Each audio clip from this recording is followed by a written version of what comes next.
The sound of tearing paper sliced through the crowded airport louder than the roar of the planes outside the glass windows.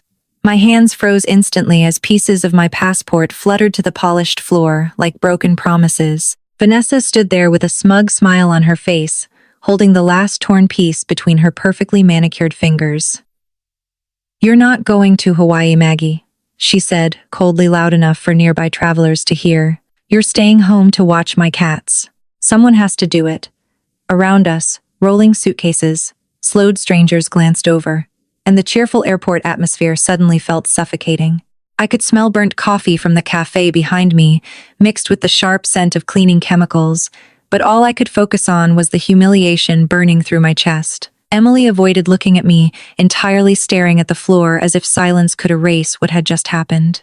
Derek only laughed under his breath and patted my shoulder like I was some harmless old inconvenience. "Come on, it's for the best," he muttered. "You'd slow everyone down anyway." That sentence hit harder than the torn passport. For years, I had paid for family vacations, covered emergency bills, funded school tuition, even helped them keep their house when they were drowning in debt. I told myself family helped family. I told myself love meant sacrifice. But standing there in the airport check-in line while the trip I planned disappeared before my eyes, I realized something terrifying. They didn't see me as family anymore. They saw me as useful. Vanessa casually dropped the ripped passport pieces into a nearby trash bin before flipping her hair over one shoulder. "The cats need their special food twice a day," she continued casually. "And don't forget, Princess hates cold, wet food." Her voice sounded less like a request and more like instructions given to hired staff. My fingers tightened around the handle of my coral suitcase, the one I bought specially for Hawaii. After months of careful planning, I had imagined sunsets, ocean waves, warm sand beneath my feet, and laughing with my grandchildren while we watched sea turtles on the beach. Instead, I stood there, feeling invisible, in front of the very people I had sacrificed everything for. But then something inside me changed. The embarrassment faded. The sadness cooled into something sharper, calmer, the same feeling I used to get during difficult corporate negotiations, when I knew everyone else had underestimated me. I slowly adjusted the strap of my leather planner on my shoulder and looked directly at Vanessa for the first time since she tore my passport. I didn't yell. I didn't cry. I simply smiled faintly and turned my suitcase in the opposite direction. The wheels clicked steadily across the airport floor as I walked away from them without another word. Behind me, I could hear Vanessa laughing confidently, completely unaware that she had just made the biggest mistake of her life.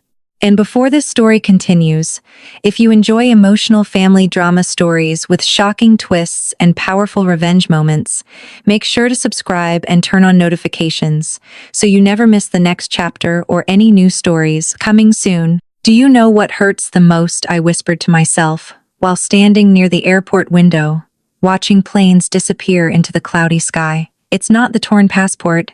It's realizing they stopped loving me a long time ago." My hands tightened around the handle of my suitcase as memories flooded through my mind, one after another. Like scenes from a movie, I suddenly understood differently.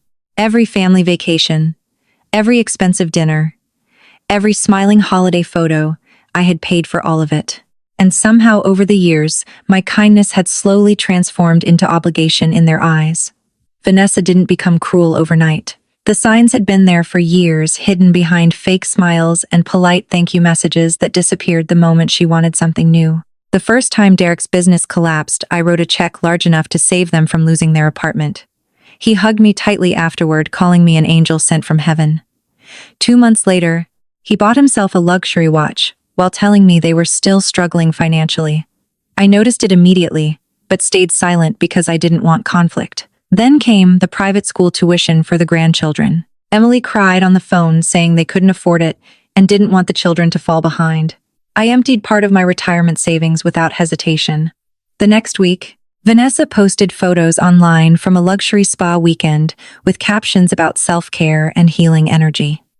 Not once did she mention the woman who sacrificed her own security so their lives could remain comfortable. Every holiday followed the same pattern.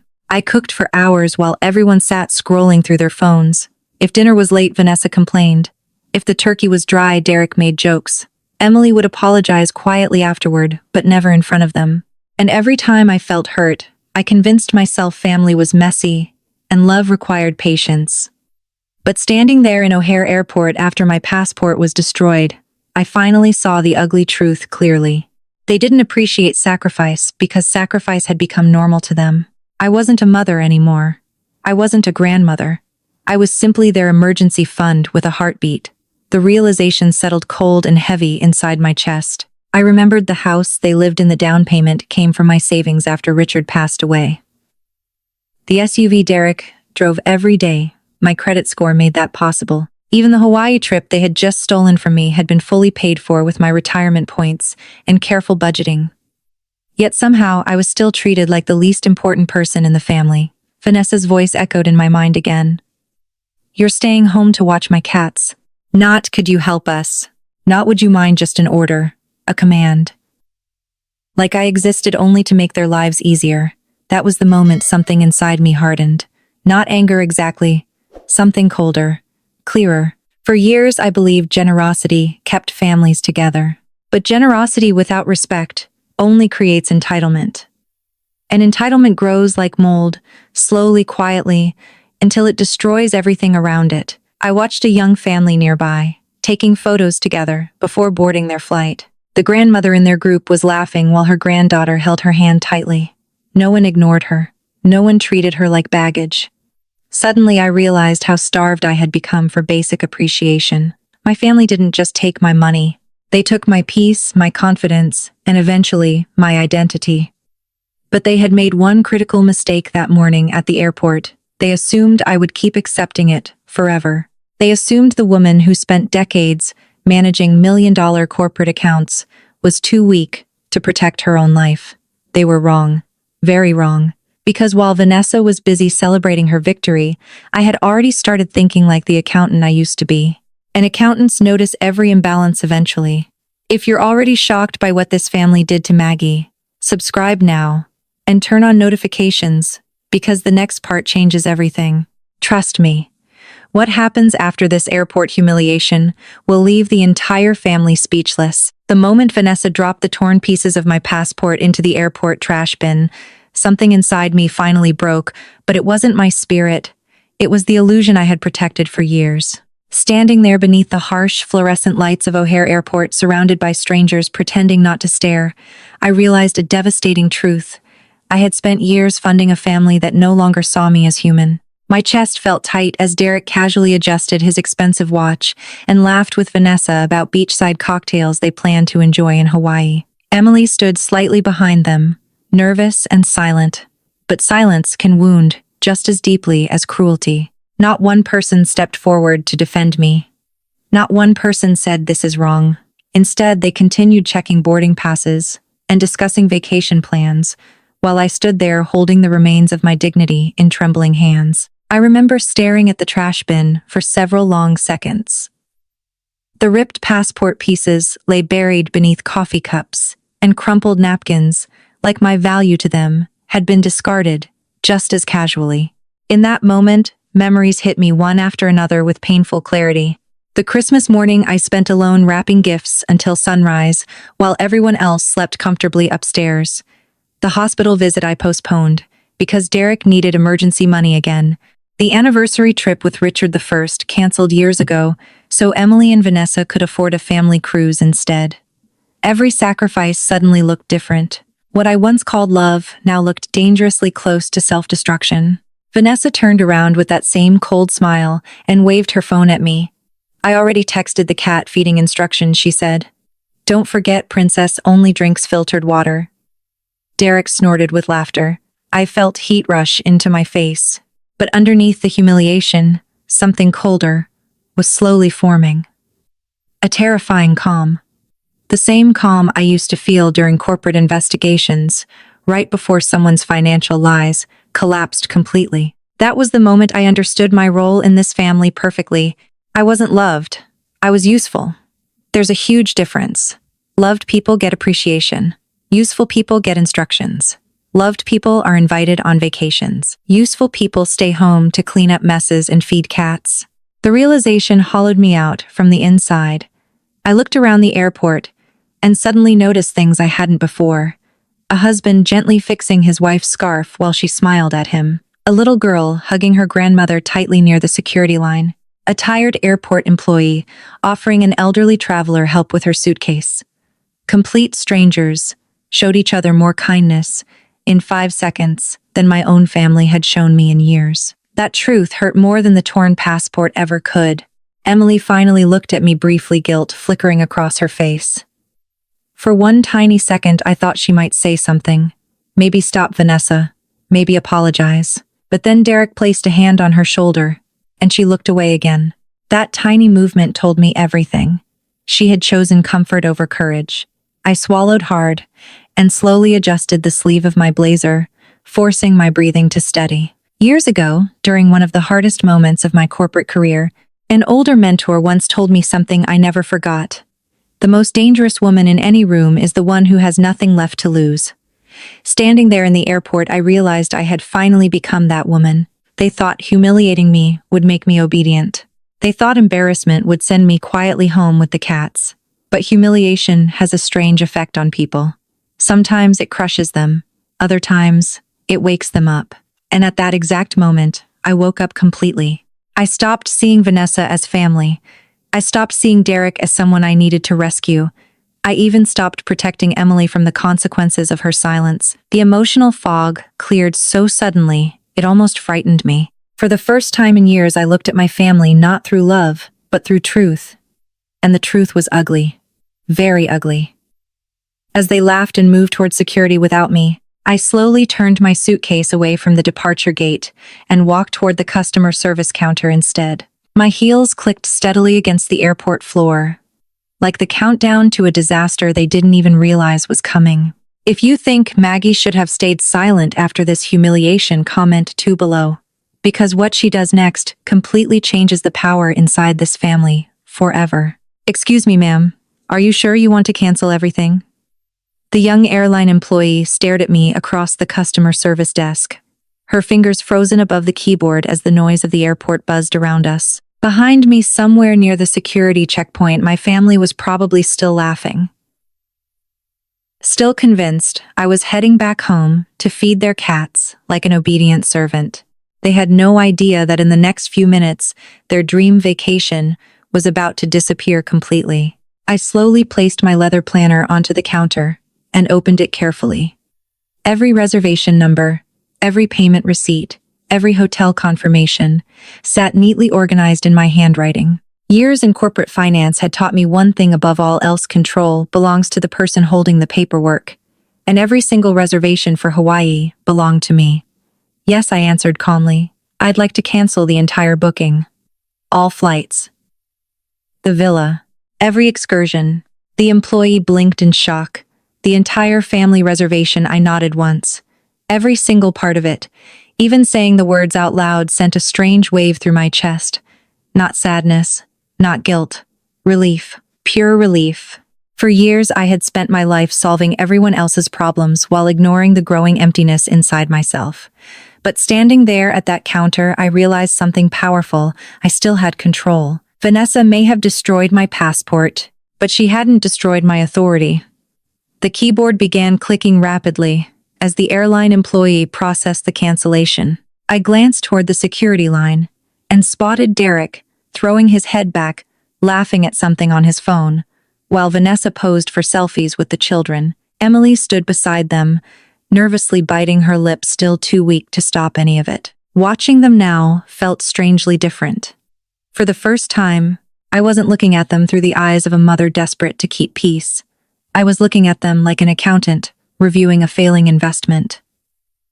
And suddenly the numbers no longer made sense. Your refund will return to the primary card within several business days, the employee explained softly.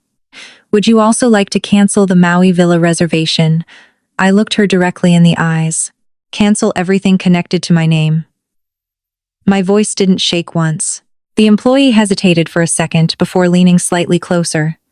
I don't normally say this to customers, she whispered carefully, but good for you. That almost broke me more than the humiliation had. A complete stranger showed me more respect in 10 seconds than my own family had shown me in years. I swallowed hard and nodded politely, while she finalized the cancellations. One by one, the paradise my family thought they were flying toward vanished from the system. The oceanfront villa, overlooking Maui, sunsets gone. The private snorkeling excursion Derek bragged about online, gone. The luxury dinner reservations Vanessa spent weeks posting about gone. Every single thing disappeared with the quiet clicks of a keyboard. It felt almost surreal how quickly power shifts once someone stops tolerating disrespect. The employee handed back my documents carefully. "It's all canceled now," she said gently. I thanked her, closed my planner, and stood there for a moment, letting the reality settle over me. My family thought they had embarrassed me. They thought they had reduced me to a powerless old woman who would quietly accept humiliation to avoid conflict. But they had forgotten something very important about me.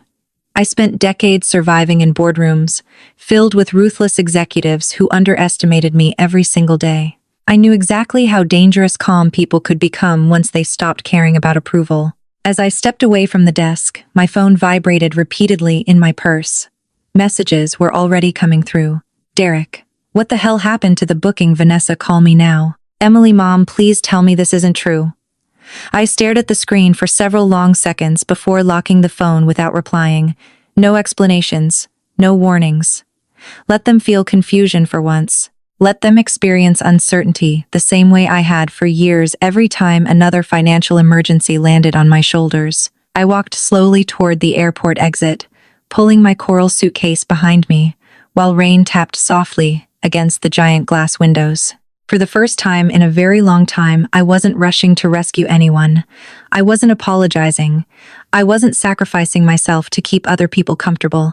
Somewhere behind me, my family was probably arguing with airline staff in complete disbelief as their vacation collapsed in real time. And strangely enough, I felt lighter with every step. Because the truth is, people only continue disrespecting you for as long as you continue funding the disrespect. And that day, the funding stopped. If you want to see what happens when Maggie takes things even further and completely changes the balance of power in this family, make sure to subscribe and turn on notifications now, because the next chapter becomes even more shocking. The first time my phone rang after I canceled the Hawaii trip, I almost answered out of habit. Years of conditioning had trained me to respond immediately whenever my family needed something. A bill, a crisis, a favor, an emergency. But standing alone in the elegant hotel suite overlooking the rainy Chicago skyline, I stared at Vanessa's name flashing across my screen and realized something chilling. Every call they made to me always involved money. Never concern, never appreciation, never love, just access. I slowly silenced the phone and placed it face down on the glass table beside me. Outside, the large windows airplanes cut through the gray sky while thunder rumbled faintly in the distance. The hotel room smelled of clean linen and expensive polish, calm and controlled, completely opposite from the chaos I knew was exploding at the airport. I walked toward the desk, opened my leather planner, and began writing a list. House equity line, credit cards, insurance accounts, vehicle title, utilities. Every financial thread connecting me to their lives suddenly became visible all at once, like wires in a machine I had personally kept running for years. And for the first time, I asked myself a terrifying question: what would happen if I simply stopped? My private banker answered on the second ring. "Margaret, good afternoon." His voice sounded warm and familiar. We had worked together for nearly 2 decades. "David," I said calmly, "I need to make immediate changes to several accounts." There was a short silence before his tone shifted professionally. "All right, tell me what you need." I took a slow breath and stared out at the storm clouds gathering above the city. "Freeze every supplementary credit card connected to my accounts, effective immediately." Another pause, "including the family cards, especially the family cards." My voice stayed perfectly steady. No anger, no shaking, just clarity. David didn't ask unnecessary questions. That's why I trusted him for so many years. "Done," he replied, after several seconds of typing. Anything else? I looked down at the next item in my planner, Derek's luxury SUV. The same SUV he drove while mocking me at the airport. The same SUV I helped finance after his failed business ventures destroyed his credit. The vehicle titled under my name, I continued. "I want it flagged immediately. No transfers, No refinancing. No access without my authorization. David exhaled quietly. Understood. I closed my eyes for a moment after ending the call. My heart wasn't racing anymore. In fact, I felt strangely calm, almost peaceful, because for the first time in years I wasn't reacting emotionally. I was correcting an imbalance. Years earlier after Richard died, I promised myself I would keep this family together no matter what it cost me. But I never realized the cost would eventually become my dignity. Every financial rescue slowly taught them the same dangerous lesson: Maggie will always fix it. Maggie will always pay. Maggie will always forgive. That lesson ended today. My phone suddenly exploded with notifications again. Vanessa, why are our cards declining, Derek? You need to fix this right now. Emily, Mom, please answer. I stared at the messages without emotion. Not long ago, panic would have rushed through me. I would have apologized, transferred money, and blamed myself for upsetting everyone. But something fundamental had shifted inside me at that airport counter. Once you finally see how people truly value you, it becomes impossible to unsee it. I moved to the minibar and poured myself a glass of sparkling water while the city lights slowly flickered on outside. Then I made the next call. Utilities. Hello, the representative said cheerfully. How may I assist you today? I opened the planner again. I'd like to suspend several services connected to my property, effective immediately. Cable, internet, premium streaming packages, lawn service, cleaning service, every luxury I had quietly financed, while being treated like unpaid staff, gone, one by one. The strange thing was, I didn't feel cruel. Cruel would have been abandoning me at the airport after destroying my passport. Cruel would have been reducing a woman who sacrificed everything into a cat sitter. What I was doing now wasn't cruelty. It was boundaries. Healthy, overdue boundaries. And boundaries feel brutal only to people who benefited from your lack of them. By the time the final account was suspended, rain was pouring heavily outside the hotel windows. Lightning flashed across the skyline, illuminating my reflection in the glass. For the first time in years, the woman staring back at me didn't look exhausted anymore. She looked awake, very awake. Somewhere across the city, my family was beginning to realize their comfortable life had never truly belonged to them. It belonged to the woman they humiliated at the airport.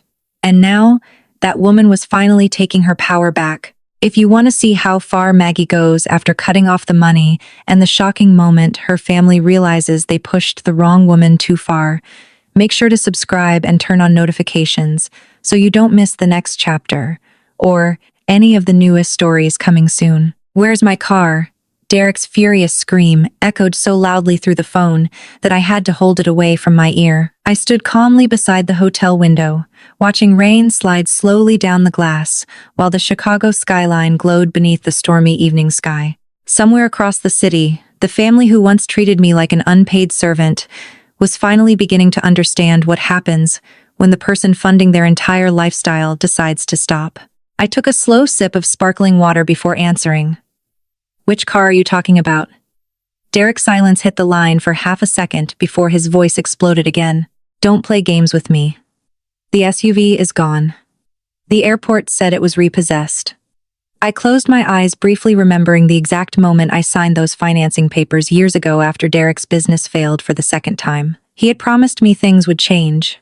He promised he'd become responsible. Instead, he bought designer clothes, expensive watches, and acted like success belonged to him, instead of the woman quietly fixing every disaster behind the scenes. The vehicle is legally under my name, I replied. Evenly. I simply reclaimed my property. In the background, I could hear Vanessa shouting hysterically while children cried somewhere farther away. The sound should have made me feel guilty. Instead, I felt something I hadn't experienced in years: peace. Not because they were suffering, but because I had finally stopped sacrificing myself to prevent consequences from reaching them.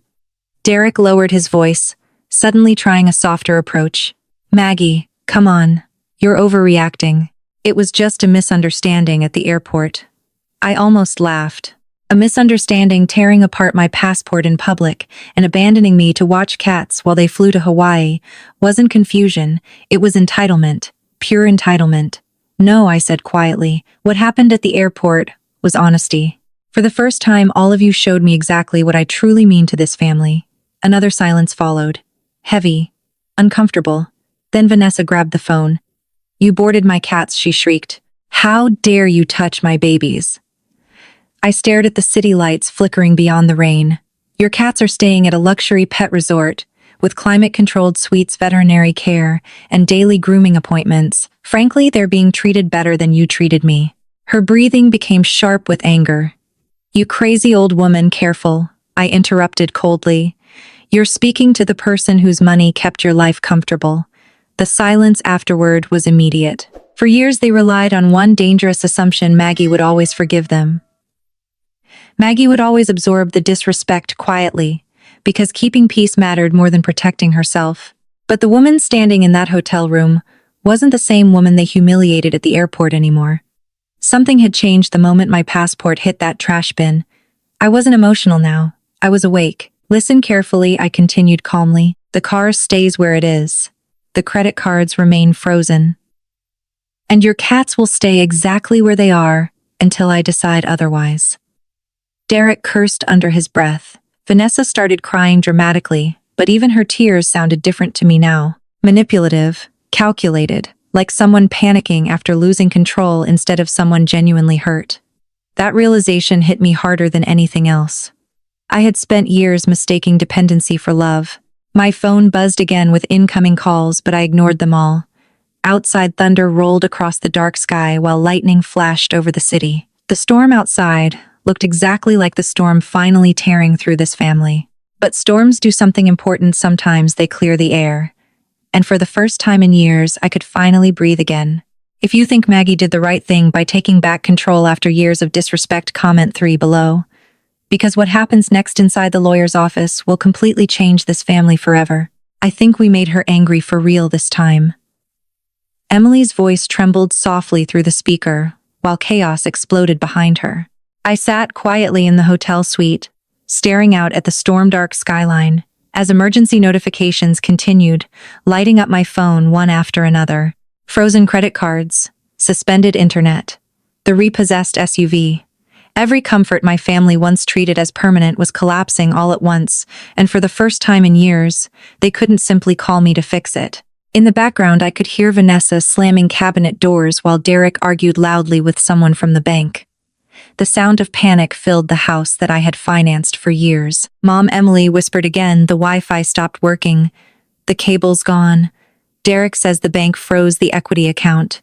What's happening? Her voice sounded smaller than I had heard in years. Frightened, confused, not angry like Vanessa, or arrogant like Derek, and that difference mattered. I leaned back slowly in the hotel chair and closed my eyes for a moment. What's happening, I said calmly, is that I finally stopped pretending everything was okay. Silence followed, heavy silence, the kind that forces people to finally hear truths they spent years avoiding. I could almost picture Emily standing in the kitchen, gripping her phone tightly, while Vanessa stormed through the house, blaming everyone except herself. For years, Emily survived by staying quiet. She avoided conflict, avoided confrontation, avoided choosing sides. But silence has consequences too. Mom? Emily's voice cracked slightly. I didn't know things were this bad. That sentence hit me harder than Derek's insults ever had. Because deep down, she did know. She just chose not to look too closely, as long as life stayed comfortable. The expensive vacations, the private schools, the mortgage payments magically handled whenever money disappeared. Everyone in that family benefited from my sacrifices, but nobody wanted to acknowledge what those sacrifices were costing me emotionally.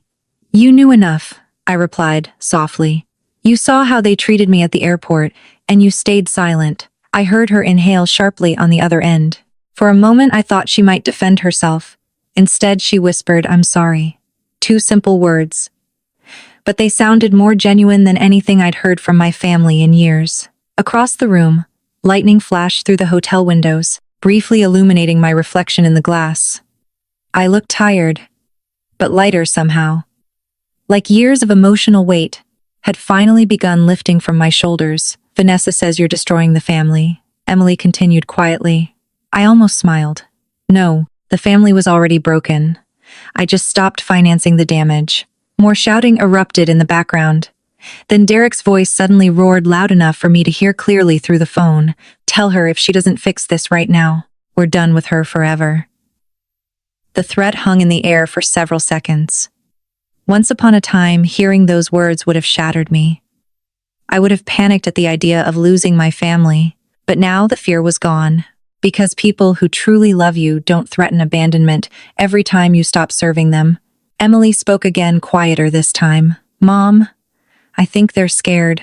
I walked slowly toward the rain-covered window and watched the city lights blur beneath the storm. "Good," I answered honestly. Maybe fear is finally forcing everyone to tell the truth. Another long silence followed before Emily finally whispered something unexpected. "I don't want to live like this anymore." That stopped me cold. For the first time since the airport incident, I heard something different in my daughter's voice. Not weakness, not avoidance. Awareness. Real awareness. The beginning of accountability. "Then don't," I said gently. "But understand something. Emily, changing this family means changing yourself too." I could hear soft crying now, but it didn't sound manipulative like Vanessa's tears. It sounded exhausted. Human. "I'm tired, Mom," she admitted quietly. "I know," I whispered back. "So am I." Outside, thunder rolled across Chicago, while rain hammered against the windows. But inside that phone call, something subtle had shifted. For the first time in years, Emily was no longer defending the chaos. She was finally seeing it clearly. And once someone truly sees dysfunction, they can never completely unsee it again. If you want to see what happens when this family finally faces Maggie inside the lawyer's office and the shocking documents that change everything, make sure to subscribe and turn on notifications so you don't miss the next chapter or the newest stories coming soon. The moment Vanessa walked into the lawyer's office, she still believed she could manipulate the situation. I saw it immediately in the way she tossed her designer bag onto the conference table and crossed her arms like an offended queen. Derek walked in behind her, looking exhausted and angry, while Emily entered last pale and nervous, avoiding everyone's eyes. The room smelled faintly of leather and coffee, and the thick silence between us felt heavier than any shouting match ever could. My attorney, Richard Harland, sat calmly beside me, flipping through a thick stack of documents, while Vanessa scoffed dramatically. "This is insane," she snapped. "You dragged us into a lawyer's office because of one stupid airport argument I didn't answer right away." Instead, I watched Richard slowly slide several folders across the polished table toward them. "Actually," he said evenly, "this meeting concerns years of financial agreements, property ownership, and documented liabilities tied directly to Mrs. Thompson." The confidence vanished from Derek's face almost instantly. Vanessa frowned in confusion before yanking open the first folder. I watched her expression change slowly from irritation to shock. Inside were copies of the home equity documents, mortgage assistance records, vehicle financing agreements, bank transfers, and legal notes connected to nearly every major part of their lifestyle. The house they lived in, secured through my financial backing. Derek's SUV, still legally tied to my name. Even multiple credit accounts they casually used over the years traced directly back to me. "What is this?" Derek demanded, flipping through the paperwork faster now. Richard folded his hands calmly. "Documentation. Very detailed documentation." Emily looked down at the papers, with trembling hands, her face growing paler with every page she turned. "Mom?" she whispered weakly. "You kept records of all this." I finally spoke, my voice calm and steady. "I spent decades working in corporate finance, Emily. I learned a long time ago that people's words change when money disappears. Paperwork doesn't." Vanessa suddenly slammed the folder shut. "So what, you helped family? That's what families do." I looked directly at her for the first time since the airport. Families also don't destroy each other's passports and abandon elderly women at airports to watch cats. The room went dead silent. Even Derek looked away for a moment. Richard calmly pushed another document forward. Additionally, he continued, "Professionally, Mrs. Thompson has officially revoked all financial access previously granted to Mr. Derek Lawson, including vehicle permissions, equity access, and supplemental account privileges." Derek's face flushed bright red. "You can't do that." Richard raised an eyebrow slightly. Legally, she absolutely can. Vanessa suddenly turned toward Emily desperately. Say something, she's trying to ruin us. Emily looked frozen between us, tears filling her eyes. For several painful seconds, nobody moved.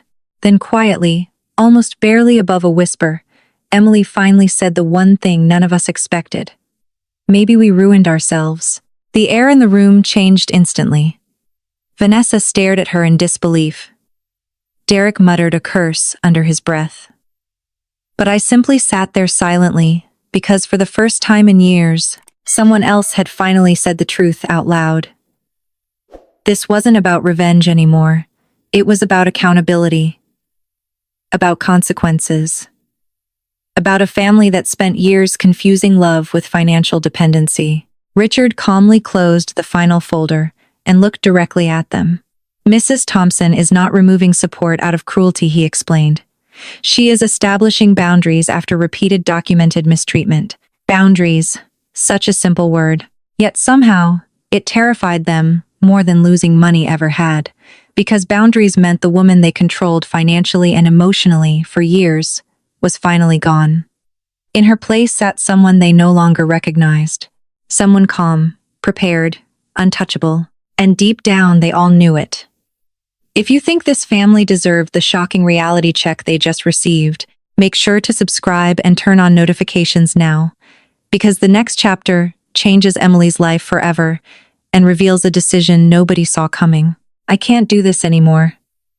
Emily's voice cracked so softly that for a moment nobody in the lawyer's office moved at all. Even Vanessa stopped breathing long enough to stare at her in disbelief.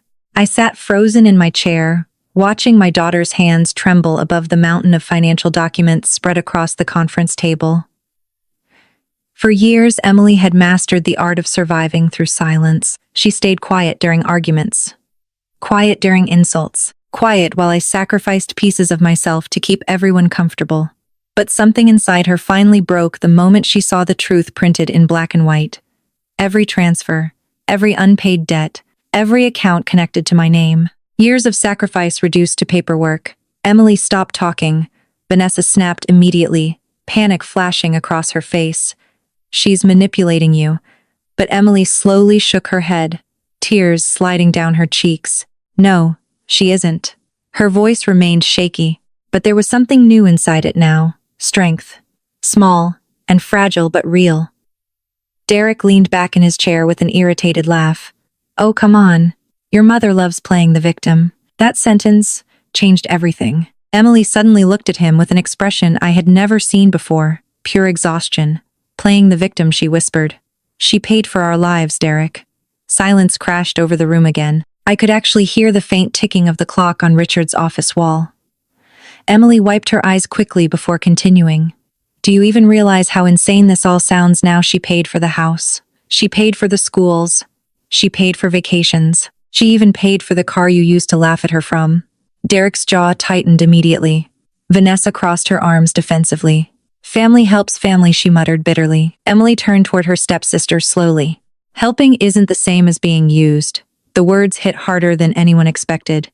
Even Richard quietly lowered his pen and watched the room carefully. Because for the first time, Emily wasn't protecting the dysfunction anymore. She was exposing it. I sat perfectly still, barely breathing, because deep down I understood how difficult this moment was for her.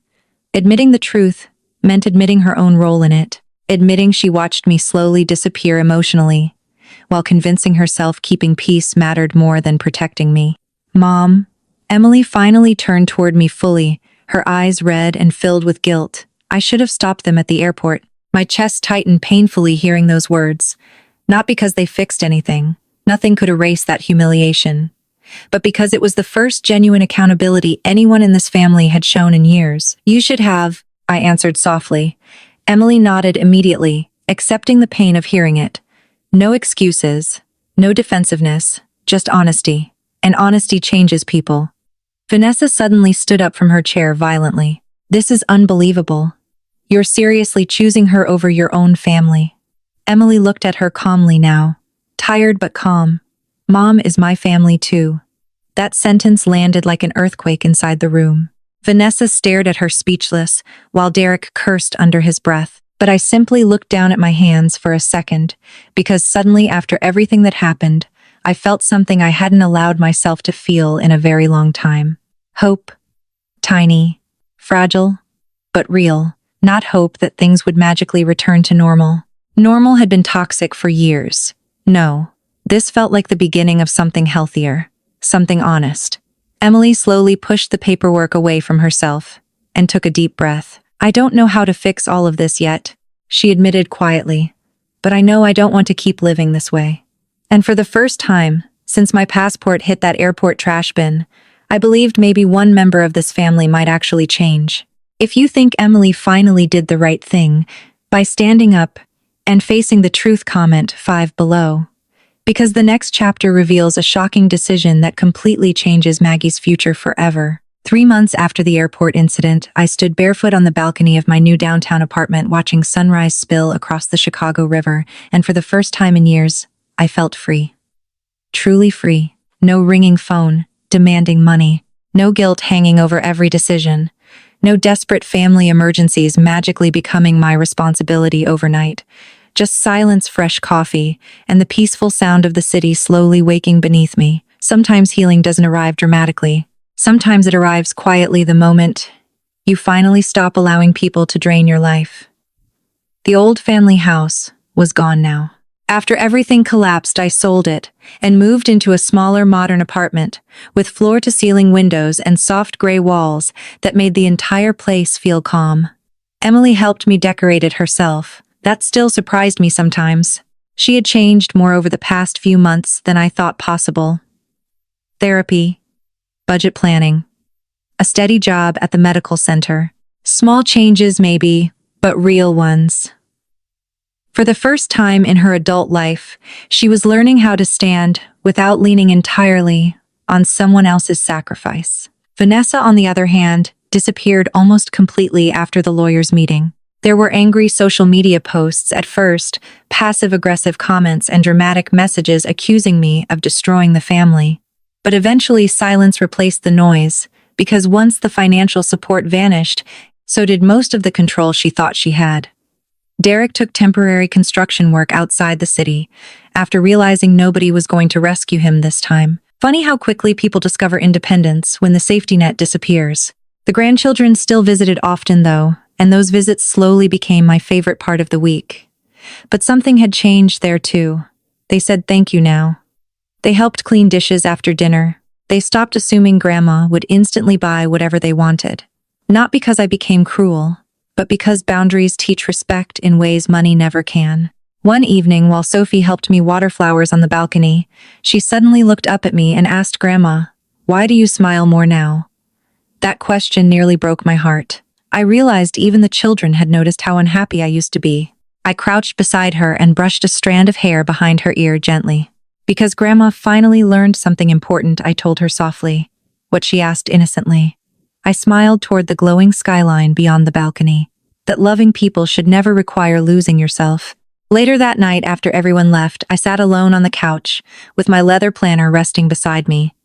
For years, those pages were filled with other people's crises, loans, bills, financial rescues, emotional disasters. But now, the pages looked different.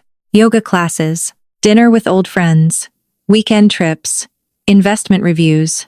My life finally belonged to me again. And the strangest part was, I no longer felt angry. The rage I carried after the airport eventually faded into clarity. Vanessa tearing my passport apart had humiliated me in ways I'll never forget. But in a strange way, it also saved me. Because sometimes the worst moment of your life becomes the moment you finally wake up. I used to believe protecting family meant endless sacrifice. Now I understand real family requires mutual respect. Without respect, love slowly turns into control. And control disguised as love is one of the loneliest prisons a person can live inside. As city lights shimmered outside my apartment window, I realized something beautiful. My life hadn't ended at that airport. It had finally restarted. Not as someone's wallet, not as someone's emotional servant, but as myself, strong, clear, and finally, at peace. One torn passport changed my entire life. I never thought I would say those words out loud, but standing beside the frozen lake months later, wrapped in a warm wool coat, while snow drifted softly through the Chicago air. I realized they were true. The airport humiliation that once felt like the worst moment of my life had quietly become the moment that saved me. Funny how pain works sometimes. It destroys the version of you that was slowly dying anyway. The woman who stood helpless in that airport line no longer existed. She disappeared the moment she finally understood something. Heartbreaking. You cannot buy love by sacrificing yourself endlessly for people who only value what you provide. Real love doesn't demand your exhaustion. Real family doesn't require your silence. And respect should never have to be earned through suffering. The months after everything collapsed were not easy. Some nights I cried alone in my apartment wondering how things became so broken. There were moments I questioned myself. Moments. Guilt crept back in whispering that maybe I overreacted. Maybe I should have just forgiven everyone again like always. But then, I would remember the sound of my passport tearing in Vanessa's hands. I would remember standing invisible in front of the people I loved most, while they treated me like unpaid staff. And every time those memories returned, so did clarity. Because forgiveness without change is simply permission for more abuse. Emily continued rebuilding her life slowly. She learned how to budget, how to work consistently, how to say no without apologizing for it. Sometimes we had difficult conversations about the past, and sometimes we cried together. Healing isn't clean or quick, but honesty finally entered places where silence used to live. That changed everything. Derek eventually stopped calling once he realized intimidation no longer worked on me. Vanessa remained angry for a long time, trapped inside her own bitterness and entitlement. Maybe one day she'll change too, maybe not. But I finally understood something: freeing other people's growth is not my responsibility. Saving myself had to come first. The grandchildren adjusted better than any of the adults. Children understand fairness more naturally than grown people do sometimes. Once clear boundaries existed, they adapted quickly.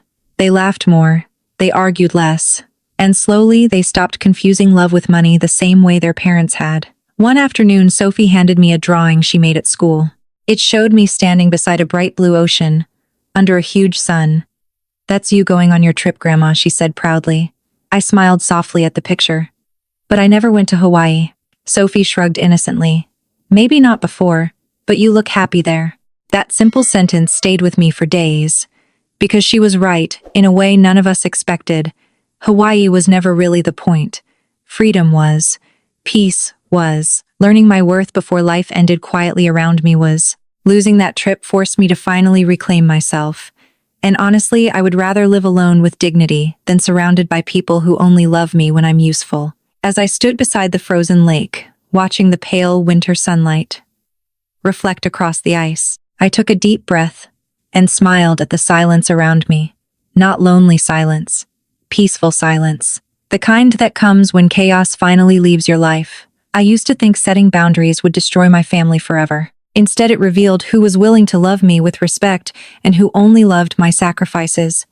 That truth hurt, but it also healed me.